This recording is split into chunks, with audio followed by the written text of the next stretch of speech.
Weiter geht's mit dem nächsten Bauteil und zwar wollen wir uns den doppelt wirkenden Zylinder jetzt einmal angucken. Dazu habe ich schon mal was vorbereitet und zwar haben wir schon unsere Druckluftquelle hier ganz normal und unsere Wartungseinheit und das Ganze wollen wir jetzt aufbauen. Jetzt gehen wir unter Aktuatoren, weil es bewegt sich ja. Und zwar das finden wir hier oben, verschiedene Modelle, aber wir nehmen den ganz einfachen Zylinder doppelwirkend. Das erkennt man immer daran, das ist dann der Zylinder, der sozusagen zwei Anschlüsse hat. Einer zum Ausfahren, einer zum Einfahren. Genau, was machen wir jetzt? Und zwar entweder können wir den wieder direkt ansteuern, das heißt, wir nehmen ein 3-2-Wege-Ventil, um das Ganze auszufahren und ein 3-2-Wege-Ventil, um das Ganze wieder einzufahren. Das können wir jetzt mal machen. Einfach hier rüberziehen, STRG und STRV, dann kann ich das Ganze kopieren. Möglich ist natürlich auch das Ganze hier auf Kopieren und dann auf Einfügen zu gehen.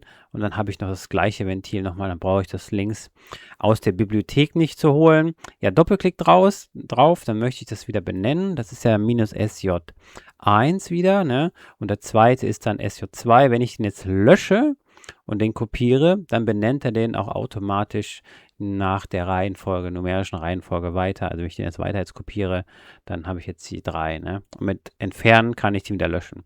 Ja, was mache ich das jetzt einfach? Ich schließe den hier einmal an. Einmal einen zum Einfahren, einen zum Ausfahren. Unten an die Druckleitung mit dran und simuliere das Ganze.